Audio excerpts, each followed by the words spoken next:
the goal of this webinar is essentially to teach you whatever you haven't learned in the CPA workshop. I asked you guys a questionnaire when you sign up for this webinar if this is the first time you're in Core 1 or if you're a second-time student. Most of the people here replied that this is the first time they're taking Core 1.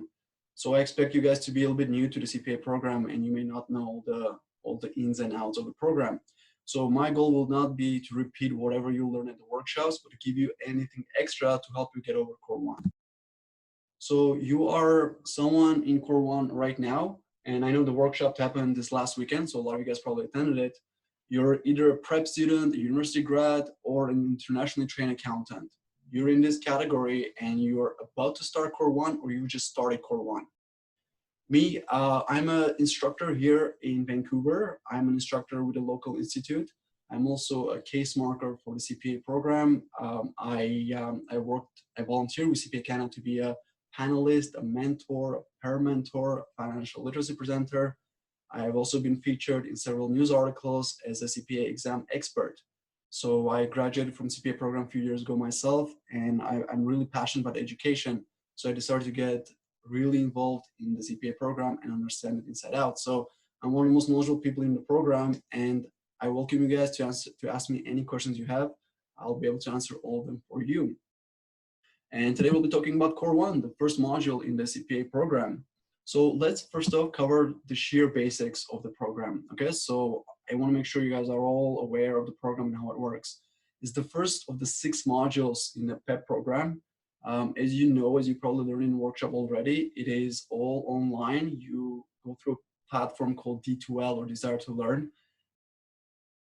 Though I promised that I wouldn't teach you whatever's covered in workshops, I really want to kind of give you guys the basics. The ebook is called Notia, at least that's the name of the website, and you should have access to the materials already if you're already in Core 1. If you haven't started Core 1, you get access 1 week before the module starts, okay? And it's all online. You have a facilitator who's going to run the show. You can email them questions. You can ask questions in the discussion board. But besides that, you're on your own. This is CPA is not like an in-class session. It's all online. And I have a little graph here that shows you all the electives, all the course, and the pathway to becoming a CPA. Now, the program, Core 1 and all others actually in the CPA program are built on something called the CPA Competency Map. What happened is CPA Canada essentially took every single accounting topic you can possibly imagine, from audit to taxation to management accounting, and they divided into this little buckets, into the 6 buckets, which they've called financial reporting, management accounting, audit, finance, governance, and taxation. So every single assignment that you do, every single practice case that you write, every exam that you write will have a question in one of those little buckets. Now, the good news is that you don't need to know everything. A lot of candidates go through a workshop and they learn that the exam for Core 1 and all other modules is built on the competency map. So they think they should go and essentially memorize the whole map. That's silly because there's more than 400 topics in the competency map. What you need to do is to know the blueprint of every module, the blueprint of every exam, and only focus on those topics. For example, for Core 1, the one we're speaking about today, you will not need to worry about management accounting nor governance. These are not covered at all, okay? So don't read those, just forget it, move on, focus on FR, assurance, finance, and tax. And I'll give you guys specific topics in those areas that are tested quite often, and those are the ones that you want to study quite well. All right, so I already kind of mentioned this, that this is the division. Those are the 4 areas that Core 1 focuses on. And if you look at this graph, you'll see that it's heavily based on financial reporting. Financial reporting is going to come up on your exam. I 100% guarantee you, you will get financial reporting questions. In fact, you'll get more than one question on financial reporting. Now, the second area may be on assurance, it may be tax, or it may be both of them. We don't know. But FR is your best friend for the next several weeks as you're in a Core 1. All right. So as promised, here's some specific topics or specific questions that are going to come up in financial reporting and assurance and tax as well. I'll give you guys a second just to read it. I know there's a lot of words in this table. You should be familiar with some of those terms. I mean, revenue recognition was probably taught to you in university, or maybe if you're coming from a prep program, it was taught in there as well. In audit, you have the procedures, the audit planning memo, control weaknesses, and so on. So those are the questions that you should know. And the assignments that you're going to get in Core 1, they're essentially going to ask you to analyze a question with one of those topics, figure out how to solve that question, and then present your answer and give a recommendation. And these assignments that I'm talking about are essentially, there's 3 of them. They're divided into 3 parts. You're going to get integrated problems, practice cases, and multiple choice questions, or MCQs. By the way, you'll notice I used abbreviations here, and I love using abbreviations.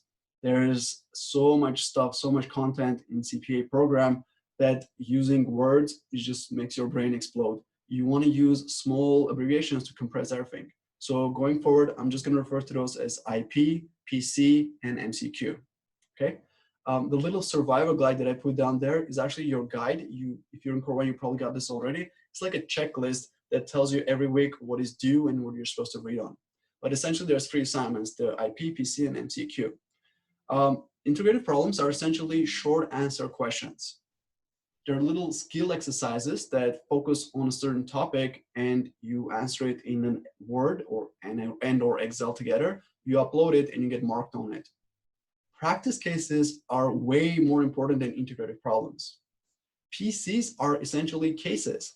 They're all 60-minute cases, which you're supposed to read, understand what's required of you, prepare an answer in Word and Excel, and then upload it or you're facilitated to market.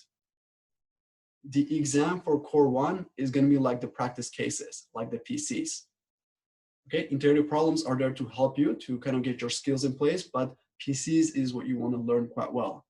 And MCQs they're a good practice. And before coronavirus, the traditional Core 1 exam had a mix of MCQs and 1 case. But due to the changes, you're getting 2 cases now during this 2020 semesters. So multiple choice questions are still useful. They do prepare you, but I would say they would go down in my ranking as like a 3rd tier thing to study from. I would put all my energy and all my time in practice cases and perfecting those practice cases, because that's what you're going to get on the exam. So how do you mark, or how are CPA assignments marked? In university, you may have had like 0 to 100 percentage scale, or like a GPA scale, or like ABCD. CPA kind of uses these 5 letters or combination of letters to mark your cases and assignments. NA is the lowest one. It essentially means you missed a question altogether. You didn't even touch it at all. NC, or nominal competence, means you touched it, but just a little bit. Reaching competence is better. That means you tried it, you attempted it, but it's still not good enough.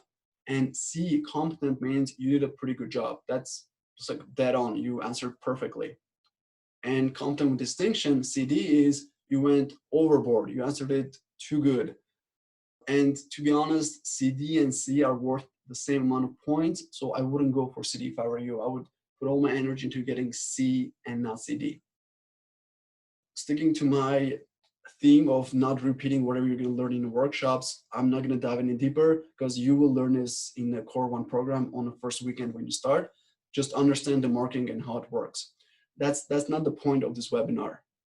The point of this webinar is, how do you get the C's and how do you pass Core 1? This is something that nobody really teaches you. You don't really find out about it until you do your own research, until you speak with others and you learn from them. I like to keep things simple, and in my coaching program, I divide the passing of Core 1 and actually all modules in a CPA program to just 3 components. And those components are called the strategy, case writing, and technicals. So if you can master the technicals, the foundation, and you can master case writing, you can master a strategy, you will pass Core 1. You will not only pass Core 1, you'll also pass all other modules in the CPA program. So focus your efforts in those 3 areas, and those will be your like high-level goals of what to do. In the next 20 to 30 minutes or so, I'm going to zoom in into each part of this pyramid and help you guys understand how to come up with a good strategy, how to learn the technicals, how to write cases well, and how to put it all together. And by the way, the proportions in this pyramid are done intentional. I put technicals in a large manner on the bottom because technicals is the one that takes most amount of time, and that's the one you should prepare the most. It really takes a lot of time to learn it. All right, so strategy, that's the first one. We'll do it into 3 parts: before, during, and pre-exam/exam. So before core 1, how do you kind of set yourself to succeed? Number 1, understand the challenges. Understand the challenges you're going to face in core 1 and prepare yourself for them. So some of the common challenges that most candidates face when they start with core 1 is they say it's very fast paced, it's self-led, and you have nobody pushing you and guiding you. You have a variety of topics to tackle. It's not just accounting or tax, it's a mix of everything. The time constraint on the cases is really tough. The PCs are 60 minutes in length, and most people take way more than 60 minutes. It takes them about 2 hours to do those cases, at least in the beginning. So people start to wonder and stress themselves over, how is it possible to answer these cases in 60 minutes? It seems like it's impossible, but let me tell you, it's definitely possible. And you are required, or you're assumed to dedicate 12 to 17 hours study time per week, which is a lot of time, to be honest. And some people have so many different things they have to juggle that they don't really have the time to dedicate to it. All right, so so those are the common like challenges. So let's look at some strategies to tackling this. So number 1, get organized. Get organized and make a plan. Going through core 1 is like going in this like complex trip somewhere, like doing a safari in Africa, for example. Would you just get on a plane and fly there? Probably no. You would probably want to have a map of where you're going, and you don't want to get beat by all the animals. So you probably want to have a guide during your round. You probably want to know where you're going, where you're staying, and so on. So create a study plan, please. A study plan has a calendar that says every week what you're going to work on. And it also means how you're going to balance your life.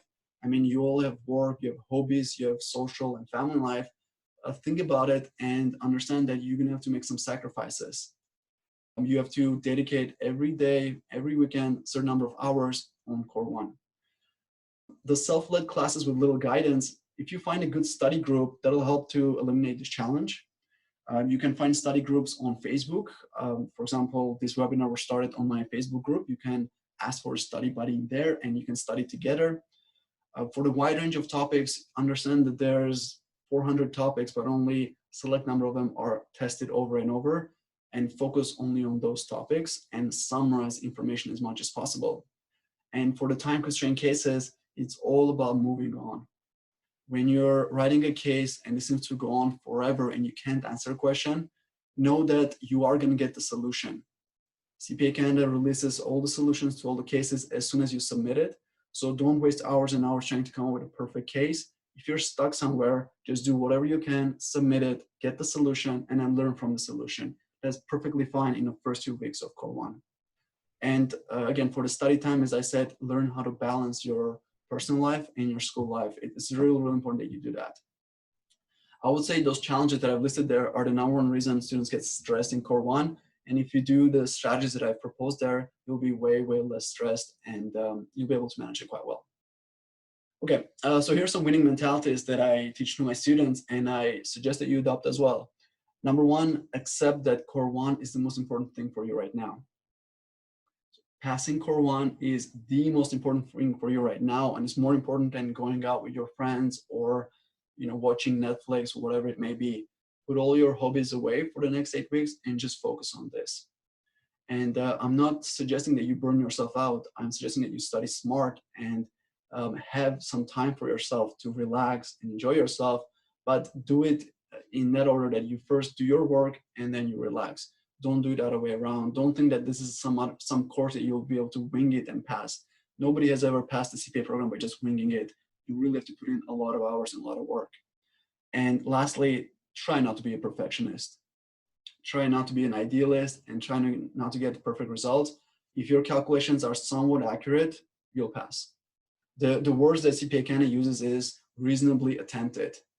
If you reasonably attempted your calculations, it's good. Nobody really cares about the final answer. It's how you got to the final answer. It's about your analysis that counts way more. That's how you get your marks, okay? So please don't be a perfectionist. Otherwise, it's gonna kill you at the practice cases. what's more important than being a perfectionist is having good time management skills, because CPA Canada really wants you to manage your time quite well. All right, here's some action plan. This is what I want you, this is my mission for you to do if you're in Core 1 right now, or ideally before Core 1. Find a dedicated study space, like a little office, like I had one over here, or a little bedroom. Clear all the clutter from your desk, clean it up, don't have any distractions around you. Get the notebook and some study tools like different color pencils, highlighters, and so on. Then download and print, make sure to print all the learning materials that you're gonna get in Core 1 and nicely organize them on your desk. So remember, what we're talking about right now is before Core 1 starts. So you wanna get ahead and you wanna do this prior to the first weekend of Core 1, okay? So this is my action plan that you guys can put into practice. So let's look at during Core 1. So let's say we've started right now, and how do you manage it? What are some challenges you're gonna face and how you're gonna solve those challenges? So some of the challenges that I hear is that it's so fast paced. You know, I can't keep up with all the learning materials and all the assignments. I can't understand the complex topics. I can't finish cases on time, and I'm falling behind. Those are really typical words that students say in Core 1, especially a few weeks in. And my suggestion to you is to focus on key topics and only on practice cases. If you have time to do only one assignment at the end of the week, and it's like the integrative problem or the practice case, do the practice case. The exams are built on the practice cases. You want to get those, you want to nail those before you spend time on MCQs or any other stuff, okay? And as I said 100 times, don't use the competency map. Honestly, put it away. Just focus on the key topics that are tested over and over. Okay, you can't understand a complex topic. Very common. I get that question all the time. Someone recently asked me a question about the IFRS 15 revenue recognition standard, which is like this big. They're like, Gevorg, I can't understand it. How do I study this complex topic? Well, I'm like, you have a few choices. You can read the eBook, and maybe you still don't understand it.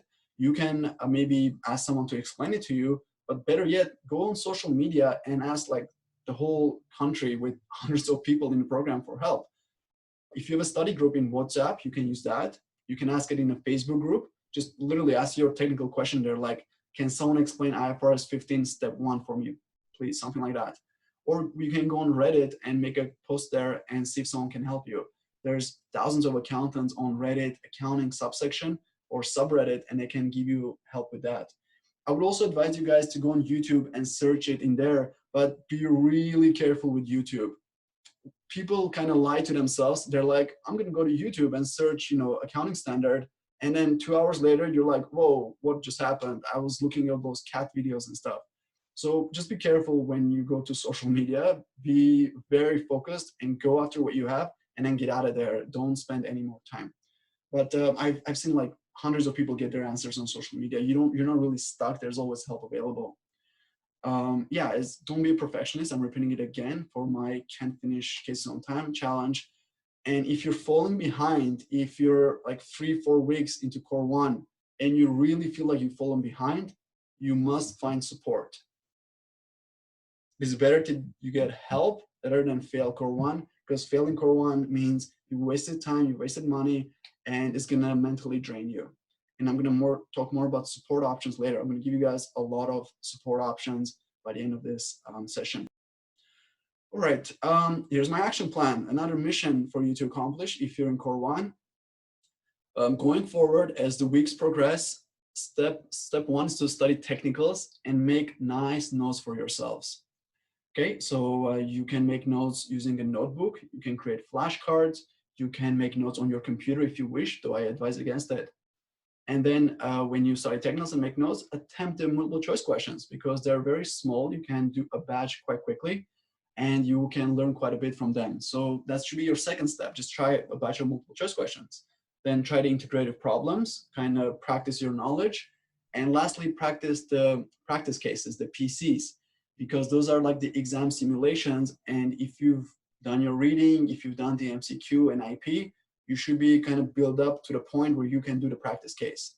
If you do this in the wrong order and you do the practice case first, you're gonna look at it like, I don't understand what's going on, like just a bunch of questions and I have no idea how to solve it. So kind of build yourself up to it and then attempt the practice case. And as I said earlier though, if you don't have time and if there's only one thing you can do the practice cases. And after you're done the PCs, print the solution and debrief. it's a really fancy word that CPA kind of likes to teach. It essentially means to compare your answer to the solution and kind of actively study from it and make notes for yourself. Okay, that's called debriefing. And lastly, when you debrief, you're going to learn more lessons and you're going to add it to your notes and add it to your flashcards. So debriefing is super, super important. As people say, this is where true learning happens. When you're debriefing, that's when you're realizing what you don't know and you're going to basically put in your memory and put it in your notes. Okay. All right, that was the action plan. Now let's look at pre-exam/exam strategy.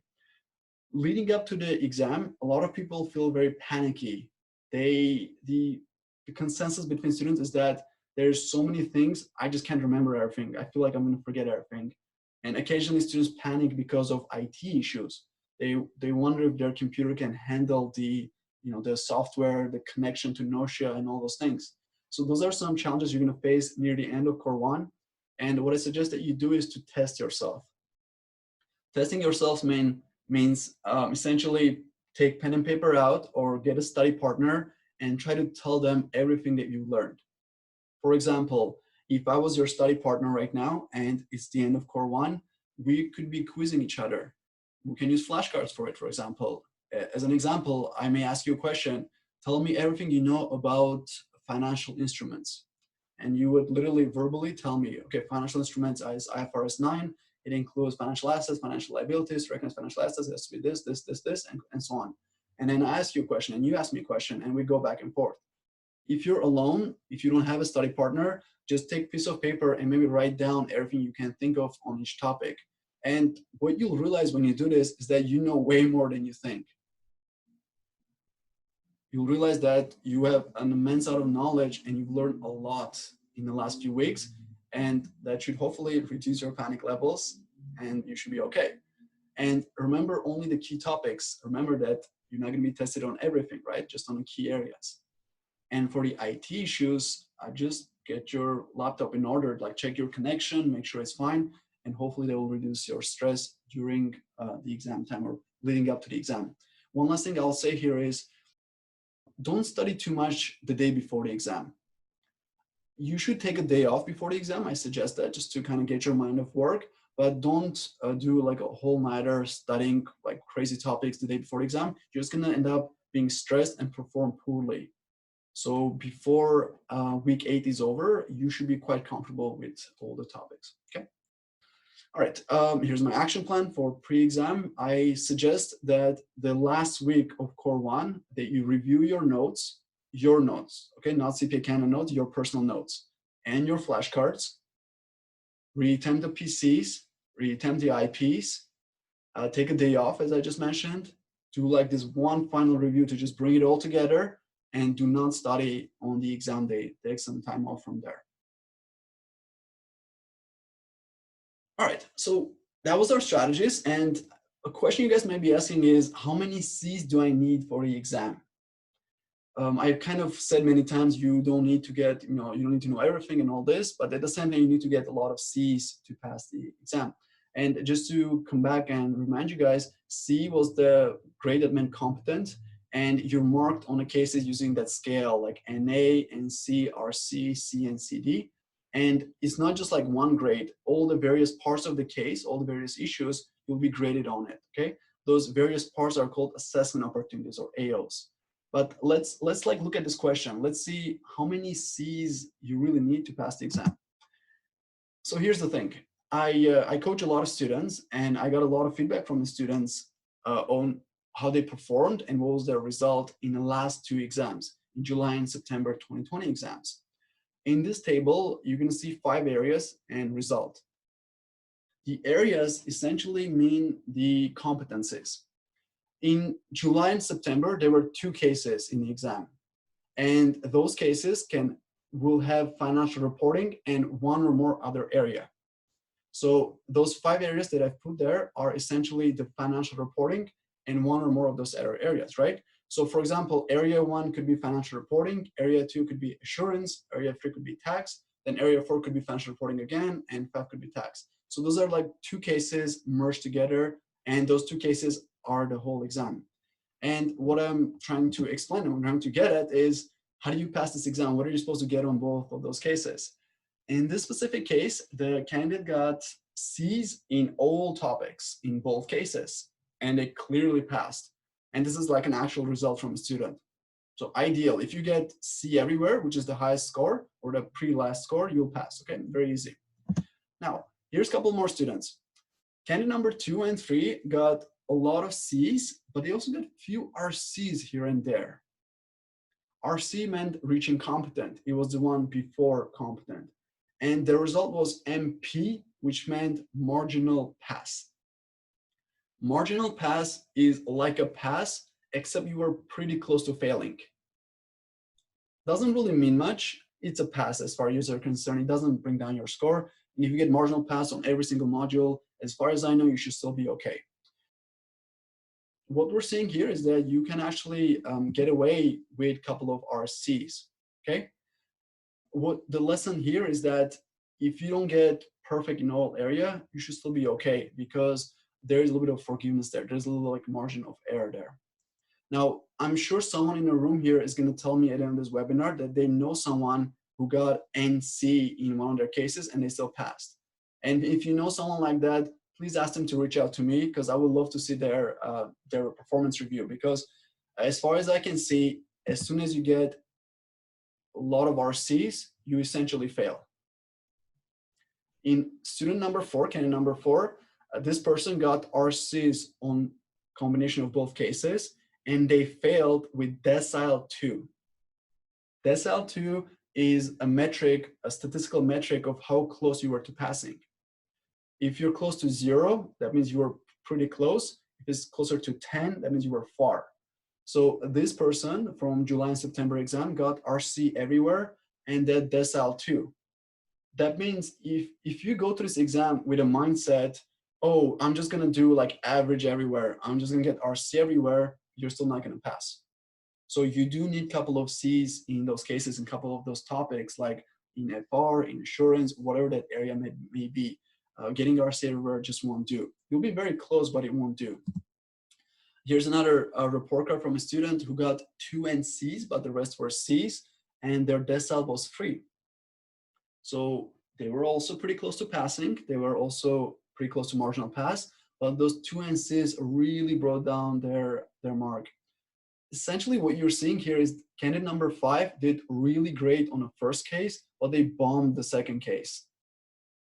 If we assume that area 1, 2, 3 was the first case and then 4, 5 is the second case, they did awesome in the first one, and maybe they ran out of time and they just bombed the second one, and they were so close to passing, but it was just not good enough and they failed.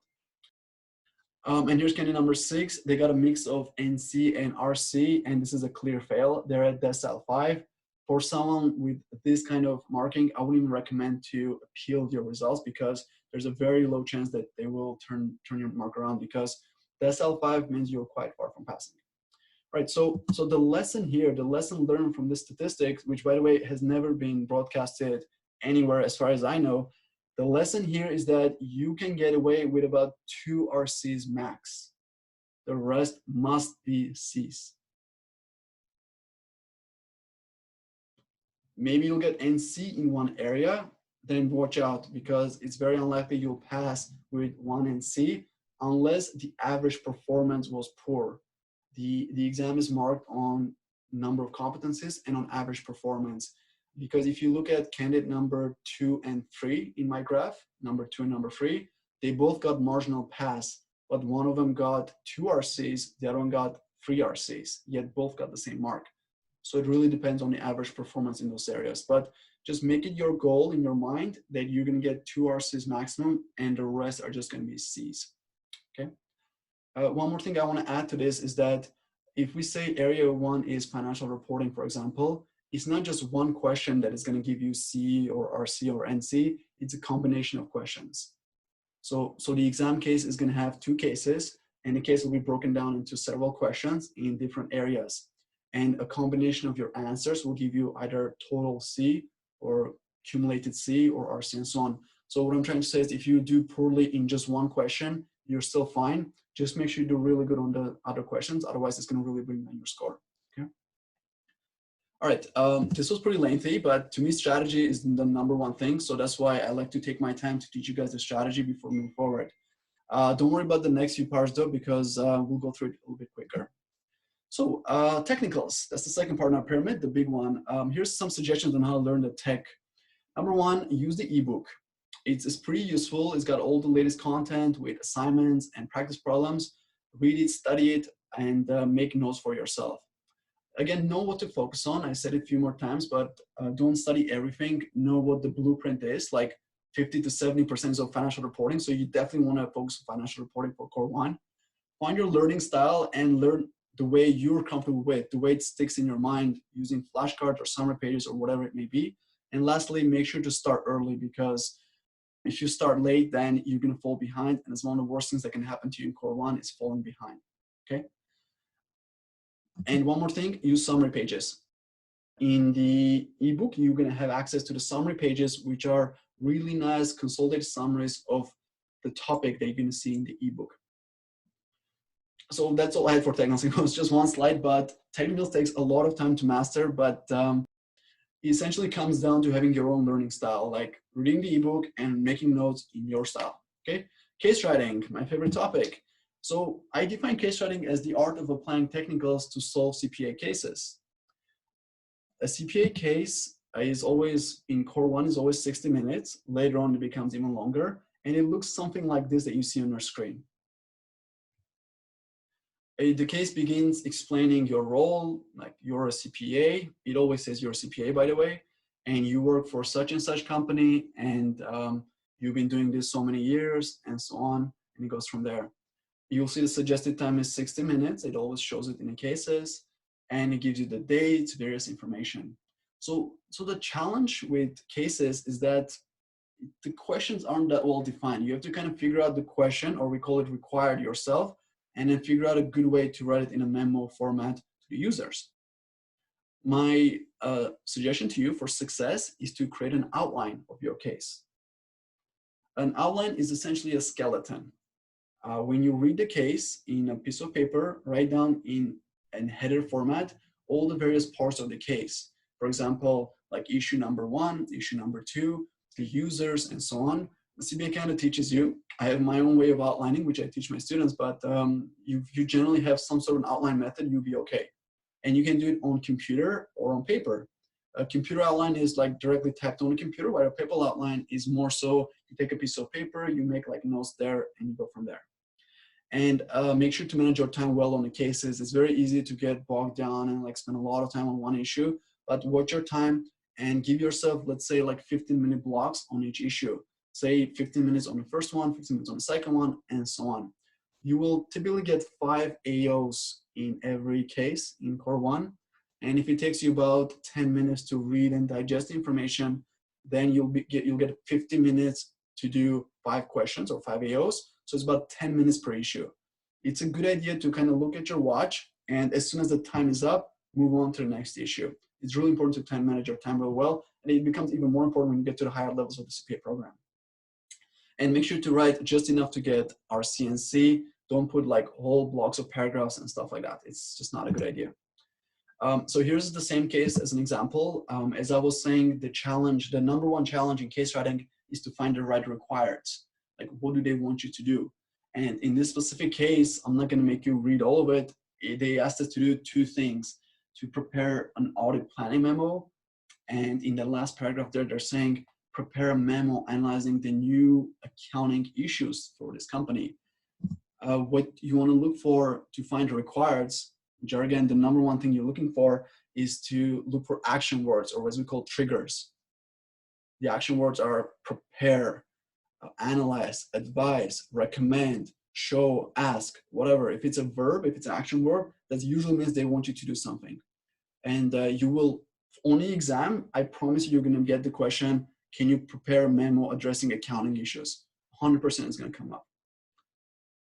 All right, so that was my quick summary of case writing. There's way more I can go, but that's just way beyond the scope of this webinar. I can speak about it for hours and hours. I wanted you to know the fundamentals of case writing. Now, as I said, there is support available if you fall behind. There is various support available, and I divide into 2 parts as paid support or free support. On the free side, on your right-hand side, you can find a study partner through social media. Facebook, Reddit, and so on. You can look for mentors at work. Mentors are essentially practicing CPAs at work who can sit down with you and help you study. They're usually free, and if you work for public practice, you're usually assigned a mentor for free. Usually for CFE, but even Core 1, at Core 1 you can get a mentor to help you out. As I said, join Facebook groups. YouTube is a great resource to find a lot of help. Again, don't get bogged down and start watching random stuff. Just focus on your studies. Reddit is a good way to ask questions and find study partners. And you can go to CPA Canada website where you can download mock exam cases, as well as some resources and like the exam blueprint and things of that nature. Those are all free supports available to you. If you feel that that's not enough on a paid spectrum, you can definitely hire a tutor to help you out. CPA Canada sends out a tutor list before each module. You can find a tutor in your area, and you can do online tutoring so they can help you with the process. You can sign up for a coaching program. You can sign up for a prep school. There are a few prep schools in Canada that provide supplementary material to help you learn better, and they can coach you to succeed. To me, from my experience, as I said, I'm a CPA exam coach. I help students pass. The top feedback that I've been getting from students who don't pass Core 1 is, there's 3 of them. And the feedback I get is that the exam was not like the module practice cases. We didn't cover these topics, and I wish I had more practice cases. So whoever doesn't pass Core 1, they usually say one of those 3 things. And I've been thinking about it. I've been thinking what kind of resource I can provide to solve this challenge that you guys have. And I'm really excited to announce that just recently, just now, I released a new help, a new support for you guys. Those are extra practice cases and solutions for Core 1. There's only a few other organizations in Canada that have the ability to release this, and I'm happy to be one of them. I essentially authored 6 mock exam cases for Core 1. Those are original practice cases for Core 1. Those are not the same ones as you get with CPA Canada. They are my own. And I provide you the cases and the solutions and the marking guide. And I intentionally made them to be very, very, very similar to the exams. The number of AOs you can expect to see there, the number of questions you're going to get are very similar to the exam. So my goal with this package was to help you guys prepare better for the exam by practicing more, because if you have more practice cases, you'll do much better. And by the way, I know your schedule is very tight right now with so many assignments to do. You will have time to do those cases if you just dedicate 1 weekend to each of the practice cases. As an example, here are the sample practice cases that I've authored. There's 6 of them in total. They're very similar to what you will see in the exam in this format, the way it's narrated. And the marking guides and solutions are provided with each practice case. And they go in really big detail to help you guys understand those complex topics. As I said, in my cases, I teach you guys on topics that are not taught by CPA Canada, because you're going to learn that stuff with them anyways. I want to give you guys extra things so you can really prepare yourself for the module exam. And what makes the answer keys to my case different compared to the CPA Canada answer cases is that they're very concise.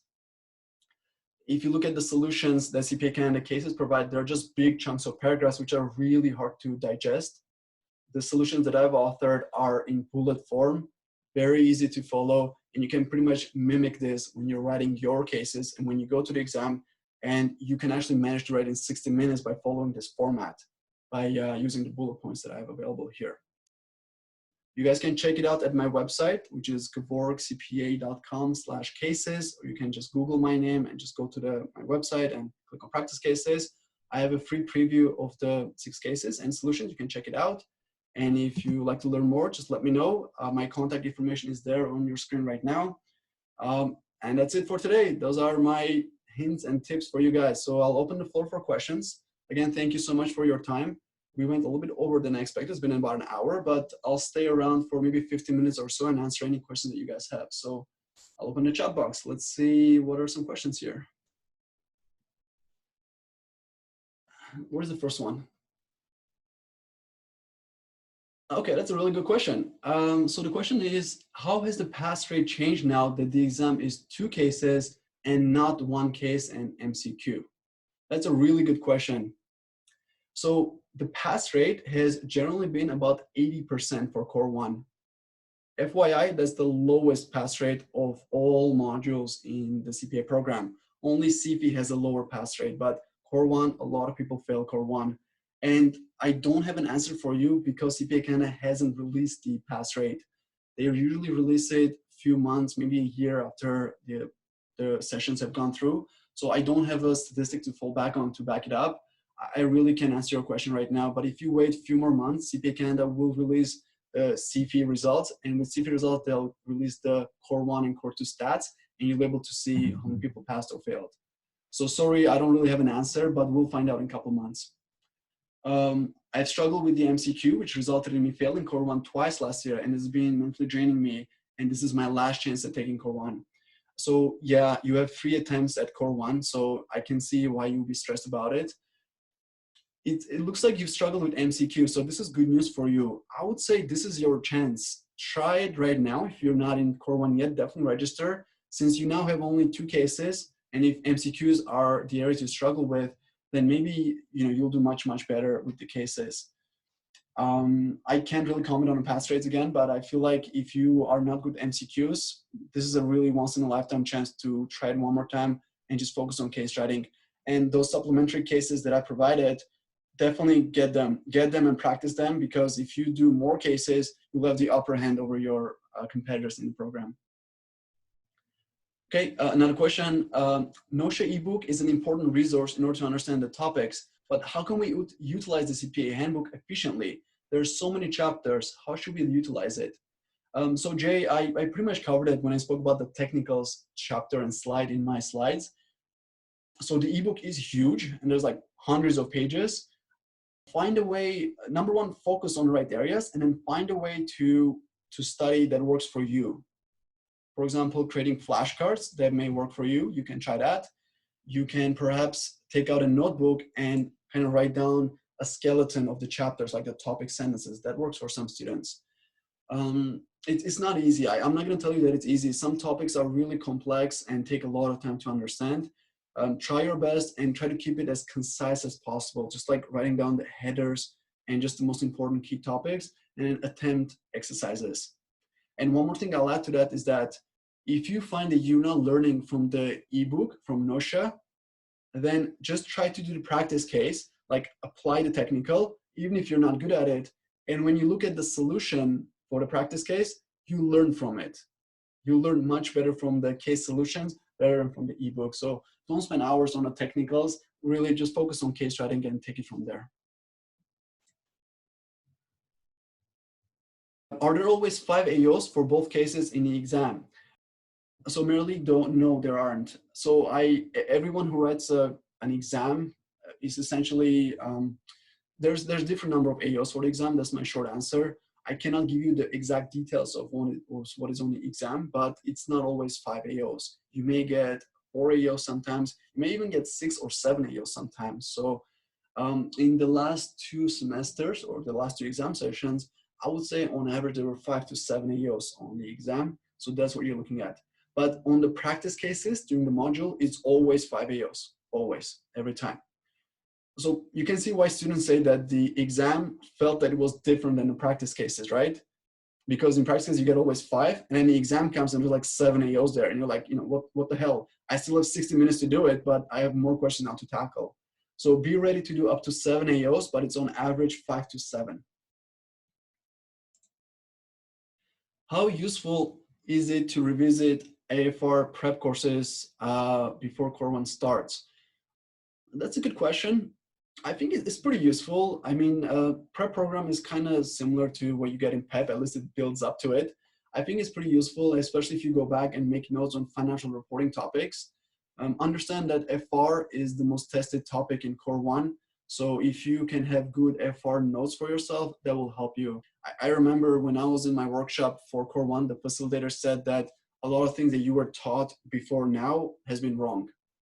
Starting Core 1, you'll be taught the right things. Forget the past, now is the future.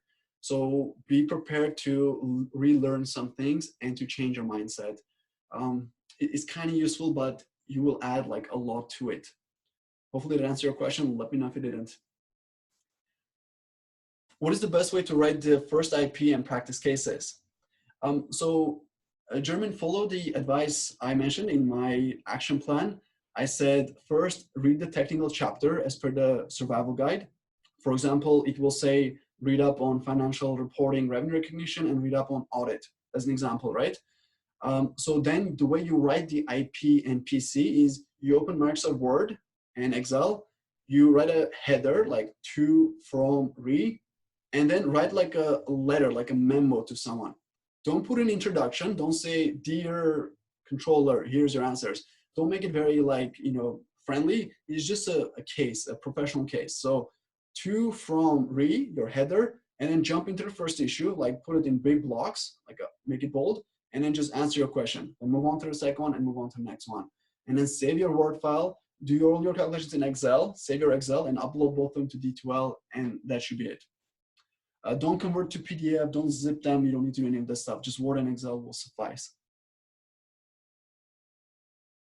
Should I refer to any other study material other than the ebook? Okay, good question. Should I refer to any other material? Yes, yeah, there's other materials available. I feel like the ebook is great, but in some areas it doesn't do such a great job at explaining.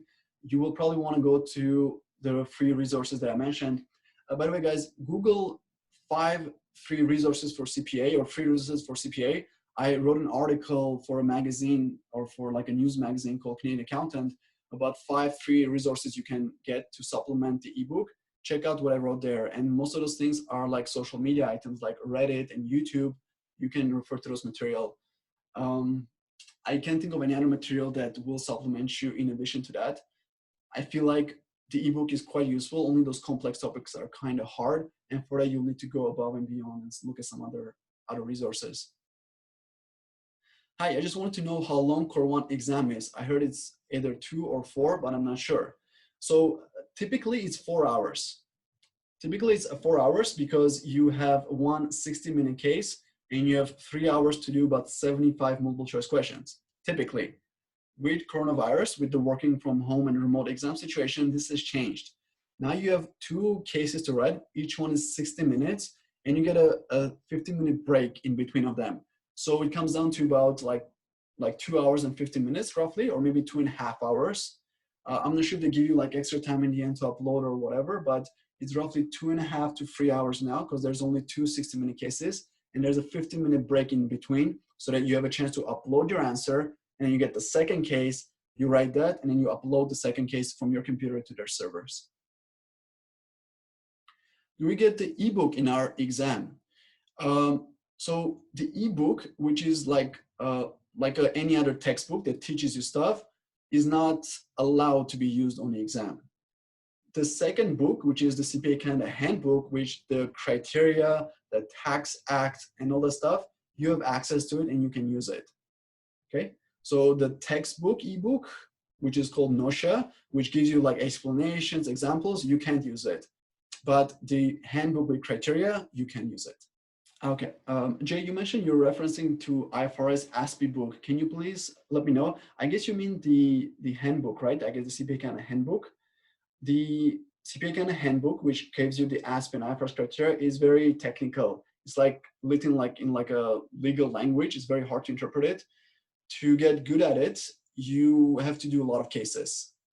As you do cases, you'll understand what sections and subsections are important and what is useless. And about 80% is useless. The 20% is what goes on in cases. So focus on the cases, Jay, and from there you'll understand what ASPE and IFRS criteria are important and what to ignore. Look at the solution, debrief, and you'll learn from those. Okay, the next question is, do you recommend writing very brief notes or going to detail into chapter? How broad would you recommend? I do definitely recommend for you to be very brief in your notes and don't go into detail. Katie, if you think about it, the ebook is detailed enough. If you create like really detailed notes, you're pretty much transcribing whatever's in the ebook into your own notebook. It doesn't really give you anything. Try to do this. I find this works really well. Rewrite the chapter in your own words. In some areas, go into depth. The areas that you feel like are important, the ones that are like highlighted in bold, and you do want to go in detail there. But the other areas, keep it very brief. Don't go into such detail.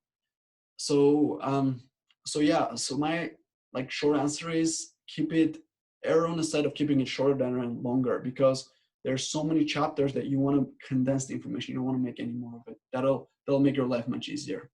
And if you ever want to get more details, you can just go back to the ebook and read that. So there's no problems.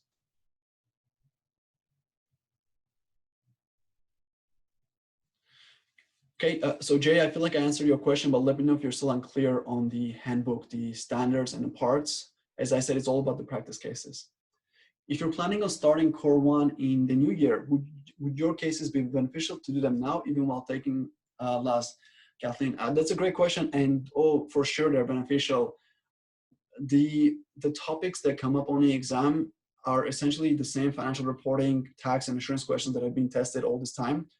There have been no new standards released in the last year or so, and my cases have the two new standards that were tested, which are the IFRS 15 and revenue recognition and the lease. So my cases are brand new. They have all the latest standards inside them, and they're good from now until for the next several years. And if there's any change, I'll rapidly update them and release the new version.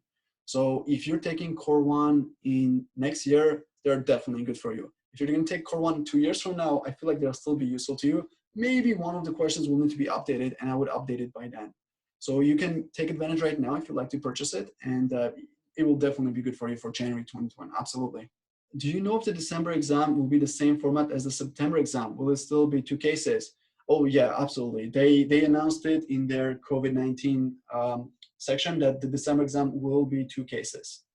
Now, I don't know about 2021 exam, but the one that you guys are going to get in December 15, if I'm not mistaken, will be 2 cases. Which comes back to my point about my mock exam cases. You guys should definitely check it out, because it will be really helpful, especially for you guys in this semester, because it's all cases that you're going to be tested on. It will really give you a lot of benefits. Okay, next one. Is the exam composed of 2 practice cases and MCQs? So I kind of answered that question. The December one is just 2 cases, 60 minutes each, but normally you have 1 case and about 75 MCQs, normally. But in December, it's going to be 2 cases only. Do we need to download certain software for the exam? I'm using a Mac and worried it might not be working during the exam. You can use Mac. If it was a traditional exam with the MCQs and the cases, you wouldn't be able to use Mac.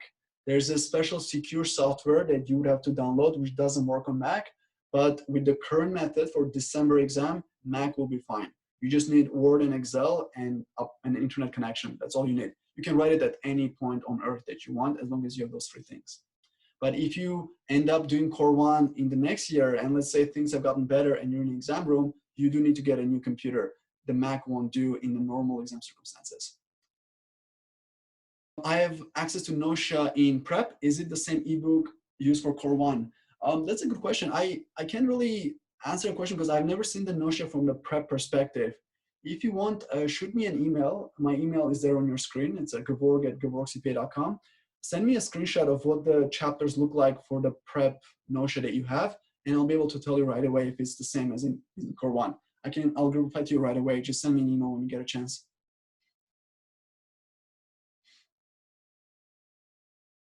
Okay, the next question is, how many hours a week should we spend writing notes? Do exams focus more on ebook material or the handbook material? The recommended number of hours is 12 to 15 hours per week. So 12 to 15 hours. You're looking at 2 to 3 hours per day, or maybe doing like a whole session on a weekend if you want.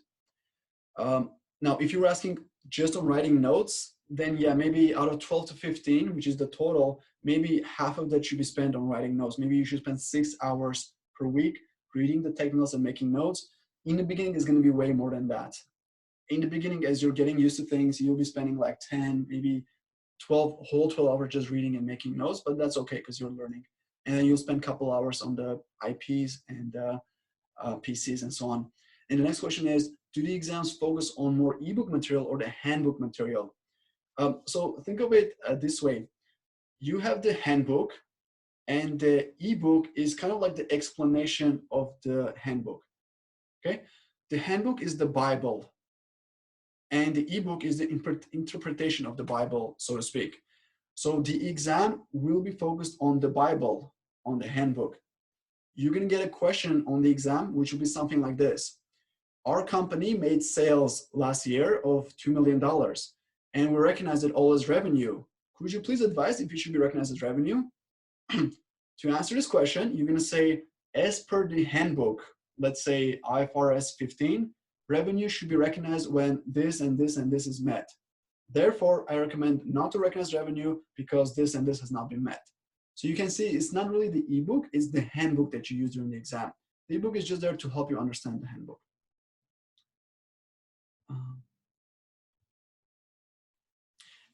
If they go back to MCQs, how do you suggest we prepare for the MCQs, as they're usually nothing like the MCQ for the practice?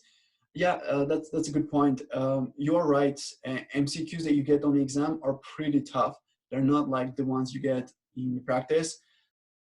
Here's the thing with MCQs. Number one, don't spend too much time on them. Spend only like a couple minutes when the exam time comes.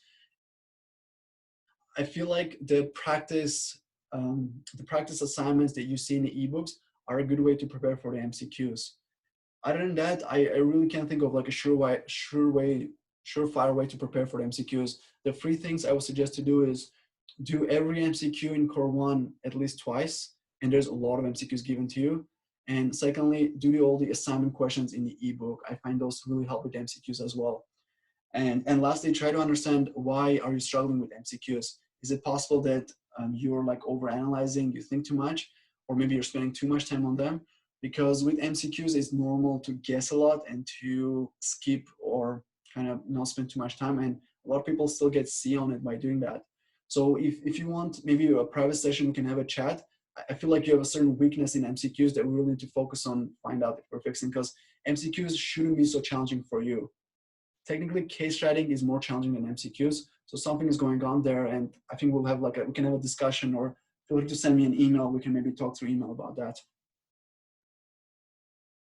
Would you recommend doing a fast track during busy season? Do you think busy season will be more intense because everyone's working from home?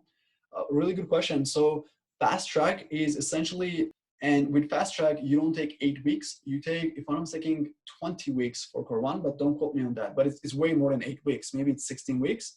So you go way slower. You have like 2 weeks to do one assignment. It's kind of nice if you're busy, and during the busy season, it may be a good option. So I would totally recommend it, Irene. And if you work for public practice, it's totally a good option for you in this winter season. And do I think it'll be more intense because everyone's working from home? I think it'll be intense. I really don't know how this busy season is going to go, because a lot of changes have occurred, right? And there have been a lot of shortages and layoffs going on at the Big Four. So yeah, I think fast track is a good option for someone who is taking it during the busy season. That's definitely a good way to go.